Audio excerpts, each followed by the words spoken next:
ఖర్గేతో బట్టి భేటీ. క్రమశిక్షణ కమిటీ నివేదికపై 40 నిమిషాల పాటు చర్చలు. ఖర్గే పిలుపుతో హుటాహుటిన బెంగళూరుకు బట్టి. ఉదయమే బట్టిని కలిసిన రాజగోపాల్ రెడ్డి, కొండా మురళి. ఇది కథ. తెలంగాణ కాంగ్రెస్ రాజకీయాలు ఆసక్తికరంగా మారాయి. మంత్రి Konda Surekha, planning board vice chairman Chinna Reddy వ్యవహారంపై టీపీసీసీ క్రమశిక్షణ కమిటీ చైర్మన్ మల్లు రవి ఇచ్చిన నివేదిక ఏఐసీసీకి చేరిన నేపథ్యంలో తర్వాత పరిణామాలపై ఉత్కంఠ నెలకొంది. తెలంగాణ డిప్యూటీ సీఎం మల్లు భట్టి విక్రమార్క హుటాహుటిన బుధవారం సాయంత్రం బెంగళూరుకి బయలుదేరి వెళ్లడం రాష్ట్ర రాజకీయాల్లో ప్రాధాన్యతను సంతరించుకుంది. బెంగళూరులో ఏఐసీసీ అధ్యక్షుడు మల్లికార్జున ఖర్గేతో డిప్యూటీ సీఎం భట్టి విక్రమార్క ప్రత్యేకంగా సమావేశమయ్యారు. 40 నిమిషాల పాటు ఈ భేటీ జరిగింది. క్రమశిక్షణ కమిటీ సమర్పించిన నివేదిక ఆధారంగా మంత్రి కొండా సురేఖ, చిన్నారెడ్డిలపై ఎలాంటి క్రమశిక్షణ చర్యలు తీసుకోవాలి, సస్పెన్షన్ వేటు వేయాలనే అంశంపై ఈ సమావేశంలో చర్చించినట్టు తెలుస్తోంది. ఖర్గే పిలుపుతోనే భట్టి బెంగళూరు వెళ్ళినట్టు తెలుస్తోంది. లక్ష్మరేఖ దాటిన నేతలపై ఏఐసీసీ కఠిన చర్యలు తీసుకునే అవకాశాలు కనిపిస్తున్నాయి. కొండా సురేఖ, చిన్నారెడ్డిలపై ఎలాంటి నిర్ణయం తీసుకున్నామనే అంశంపై అధిష్టానం మరికొన్ని గంటల్లోనే అధికారిక ప్రకటన విడుదల చేసే అవకాశం ఉంది. ఇది కథ. కొండా రాయబారం. హైదరాబాద్లోని ప్రజాభవన్లో డిప్యూటీ సీఎం భట్టి విక్రమార్కను బుధవారం మధ్యాహ్నం కొండా సురేఖ భర్త కొండా మురళితో పాటు మునుగోడు ఎమ్మెల్యే కుమ్మటిరెడ్డి రాజగోపాల్ రెడ్డి కలిశారు. వివాదాన్ని సద్దుమణిగేలా చూసి పార్టీ కఠిన నిర్ణయాలు తీసుకోకుండా ఉండేందుకు భట్టి సమక్షంలో చర్చలు జరిపినట్లుగా తెలుస్తోంది. ఈ భేటీ జరిగిన కొన్ని గంటల్లోనే డిప్యూటీ సీఎం ఉన్నటువంటి బెంగళూరుకు పయనం కావడంపై పార్టీ శ్రేణుల్లో ఉత్కంఠ నెలకొంది.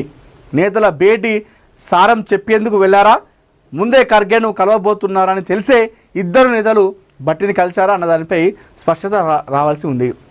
కాగా ఏఐసీసీకి అందిన నివేదిక బట్టి అభిప్రాయం త్వరగా తుది ప్రకటన ఏఐసీసీ నుండి వచ్చే అవకాశాలు ఉన్నాయి. సో రాష్ట్ర రాజకీయాలు తెలంగాణలో చాలా ఆసక్తికరంగా ఉత్కంఠగా మారినాయి. నిన్న కొండా మురళి, రాజగోపాల్ రెడ్డి భట్టిని కలిశారు, డిప్యూటీ సీఎంని. ఆ కలిసిన కొద్ది సమయంలోనే ఆయన బెంగళూరుకు వెళ్ళి జాతీయ అధ్యక్షుడు కాంగ్రెస్ పార్టీ ఖర్గేను కలవడం జరిగింది. ఈ నేపథ్యంలోనే ఈ రాజకీయాలు మరింత ఆసక్తికరంగా మారినాయి. ఎందుకు వెళ్ళిండు భట్టి, ఏది వీళ్ళపైన వేటు పడింది కాబట్టి దీని గురించి మాట్లాడడానికి వెళ్ళిండా, లేదంటే భట్టి విక్రమార్క ఖర్గే దగ్గరికి వెళ్తున్నాడు కాబట్టి అది విషయం తెలుసుకొని రాజగోపాల్ రెడ్డి, కొండా మురళి ఈ గొడవ సద్దు మనగేలా వచ్చి డిప్యూటీ సీఎం గారికి చెప్పడం జరిగింది అనేది ఇంకా క్లారిటీ రాలేదు. కానీ ఏది ఏమైనప్పుడు కూడా మరికొన్ని గంటల్లో అయితే స్పష్టత వస్తుంది. ఏది వస్తుంది అంటే కొండా సురేఖను బర్తరఫ్ అయితే చేస్తారు. ఇది వాస్తవం, ఇది పక్కా వాస్తవం, ఇది జరుగుతుంది. కొండా సురేఖ మాత్రం మంత్రి పదవి నుండి బర్తరఫ్ కాకపోతుంది, తన మంత్రి పదవిని తీసేయబోతున్నారు. ఇది పక్కా జరుగుతుంది, రాసి పెట్టుకొని. కోదడ వద్ద ఘోర రోడ్డు ప్రమాదం. కంటైనర్ను ఢీకొట్టిన ప్రైవేట్ బస్సు, అక్కడికక్కడే 6 మృతి, మరో 20 మంది గాయాలట. ఇది కదా. అఖిల పావనికి నారా లోకేష్ అభినందనలు. రాయలసీమ జెన్ స్టార్స్కు ఎంపికైన Mangalagiri cricketer. Women's Andhra premier league తొలి సీజన్కు రంగం సిద్ధమవుతున్న వేళ మంగళగిరికి చెందిన యువ cricketer Vasavi Akhila Pavani Rayalaseema gen stars జట్టుకు ఎంపిక కావడం పట్ల రాష్ట్ర విద్య, ఐటీ, ఎలక్ట్రానిక్స్ మరియు మానవ వనరుల అభివృద్ధి శాఖ మంత్రి నారా లోకేష్ హర్షం వ్యక్తం చేశారు. టోర్నమెంటులో పాల్గొంటున్న క్రీడాకారులందరికీ ఆయన తన అభినందనలు తెలిపారు. ఏపీఎల్ ఉమెన్ క్రికెట్ లీగ్ ఆటగాళ్ల వేలంలో మంగళగిరికి చెందిన వాసవి అఖిల పావనిని రాయలసీమ జెన్ స్టార్స్ జట్టు దక్కించుకుంది. స్థానిక ప్రాంతానికి చెందిన యువతి రాష్ట్ర స్థాయి టోర్నమెంటులో అవకాశం దక్కించుకోవడం పట్ల స్థానికంగా హర్షం వ్యక్తమవుతుంది. అఖిల పావనికి మంగళగిరి ఆ జట్టుకి, రాయలసీమ జట్టుకి ఆమె ఎంపికైందట. సో రాష్ట్ర స్థాయి టోర్నీలో ఒక గ్రామానికి చెందినటువంటి యువతి ఎంపిక కావడం ఇది చాలా విశేషం అంటూ కూడా నారా లోకేష్ మంత్రి అఖిల పావన్కి అభినందనలు తెలియడం జరిగింది. ఖేలో ఇండియా యూత్ గేమ్స్కు తెలంగాణ ఆతిథ్యం. కేంద్ర క్రీడా మంత్రిత్వ శాఖ సమన్వయంతో ఏర్పాటు చేస్తున్న రాష్ట్ర ప్రభుత్వం 22 కోట్ల విడుదల చేసిన కేంద్ర ప్రభుత్వం హైదరాబాద్, వరంగల్, కరీంనగర్, మహబూబ్నగర్లలో పోటీల నిర్వహణ. దేశం నలుమూలల నుంచి పాల్గొనున్న 6,000కు పైగా క్రీడాకారులు, యువ క్రీడాకారులతో వర్చువల్గా మాట్లాడనున్న ప్రధాని నరేంద్ర మోడీ.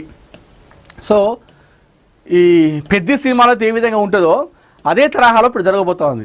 స్పోర్ట్స్ విషయంలో కేంద్ర ప్రభుత్వం, మోడీ సర్కార్ తీసుకుంటున్న చొరవ అంతా ఇంత కాదు. అందుకే మొన్న గ్లాస్గోలో జరిగినటువంటి అదేంటి మన అందులో ఇండియన్ జట్టు టాప్ 5 నిలిచింది ప్రపంచంలోనే. గతంలో ఇండియా స్థానాలు చూసుకుంటే ఒలింపిక్స్లో కానీ ఇతర గేమ్స్లో కానీ మనం తల కింది చూడాల్సిన అవసరం ఉండే, కానీ ఇప్పుడు తల ఎత్తుకొని చూస్తున్నాం. సో మోడీ వచ్చిన తర్వాత స్పోర్ట్స్కి మరింత ప్రాధాన్యం ఇస్తున్నాడు. ఇందులో ఎలాంటి అతిశక్తి లేదు. ఇది వాస్తవంగా ఒప్పుకోవాల్సింది ఎవరైనా సరే.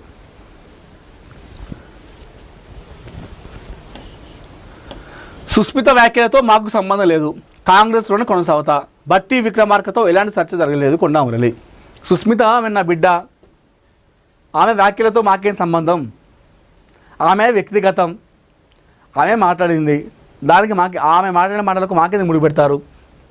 నేను కాంగ్రెస్లోనే ఉంటా, కాంగ్రెస్ పార్టీతోనే కొనసాగుతా అని చెప్పేసి కొండా మురళి నా మీడియాతో చెప్పడం జరిగింది. ఇప్పుడు మన డిప్యూటీ సీఎం బట్టిని కలిసిన తర్వాత, బయటకు వచ్చిన తర్వాత మీడియాను ఆయన ప్రశ్నించింది. మీడియా ప్రశ్నిస్తే ఆయన చెప్పిండు, అదే ఆమె వ్యక్తిగతం, నా బిడ్డ, ఆమె చిన్నపిల్ల ఏం కాదు, ఆమె చెప్పింది, ఆమె వ్యక్తిగతం, ఆ విషయాన్ని మాకెందుకు మీరు అంటగడతారు అని చెప్పి చెప్తా ఉన్నాడు కొండా మురళి. నేను డిప్యూటీ సీఎం దగ్గరకు వచ్చింది ఒక పని విషయంలో వచ్చిన, అంత తప్పితే ఈ విషయం గురించి రాలేదని చెప్పేసి ఆయన స్మూత్గా తిరస్కరించిండు చెప్పడానికి.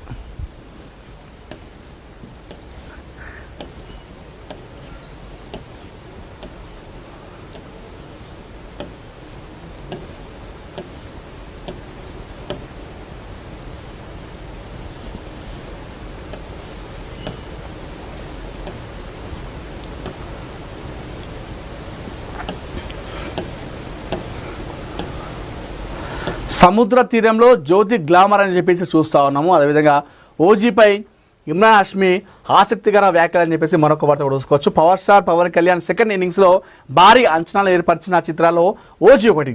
సినిమా ప్రకటన వచ్చినప్పటి నుంచే పవన్ అభిమానుల్లో భారీ ఉత్కంఠ నెలకొంది. సాధారణ ప్రేక్షకుల్లోనూ ఈ మూవీపై ఆసక్తి పెరిగింది. ముఖ్యంగా బాలీవుడ్ నటుడు ఇమ్రాన్ హాష్మి ప్రతినాయకుడి పాత్రలో కనిపించడం సినిమాకు మరింత హైప్ తీసుకొచ్చింది. ఉమి పాత్రలో ఇమ్రాన్ తనదైన స్టైల్తో ఆకట్టుకున్నారు. అయితే సినిమా విడుదల సమయంలో ఇమ్రాన్ హాష్మి ఓజీ గురించి పెద్దగా మాట్లాడలేదు. సాధారణంగానే తన సినిమాల ప్రమోషన్కు దూరంగా ఉండే ఆయన మీడియా ఇంటర్వ్యూలకు కూడా పరిమితంగానే హాజరవుతుంటారు. తాజాగా మాత్రం ఓజీ గురించి ఆసక్తికరమైన విషయాలను పంచుకున్నారు. సినిమా విడుదలై చాలా కాలం గడిచిన తర్వాత తన పాత్రపై ఆయన చేసిన వ్యాఖ్యలు ఇప్పుడు అభిమానుల దృష్టిని ఆకర్షిస్తున్నాయి. తన పాత్రపై ఇమ్రాన్ హాష్మి నటించిన అవారాపన్ 2 మంచి ఓపెనింగ్స్తో దూసుకెళ్తున్న నేపథ్యంలో ఆయన వరుసగా ఇంటర్వ్యూలు ఇస్తున్నారు. ఈ సందర్భంగా ఓ తమిళ క్రిటిక్తో జరిగిన ఇంటర్వ్యూలో ఓజీ గురించి మాట్లాడారు. ఈ సినిమాలో నటించే అవకాశం రావడం తనకు ఎంతో సంతోషాన్ని ఇచ్చిందని చెప్పారు. ముఖ్యంగా తెలుగు సినిమాలో నటిస్తానని తాను గతంలో ఎప్పుడూ ఊహించలేదని, అయితే ఓజీ కథ తన పాత్ర నచ్చడంతో వెంటనే అంగీకరించినట్లు తెలిపారు. దర్శకుడు సుజిత్ పనితీరుపై కూడా నచ్చడంతో వెంటనే అంగీకరించినట్టు తెలిపారు. దర్శకుడు సుజిత్ పనితీరుపై సుజిత్ ఎంతో ఎనర్జీ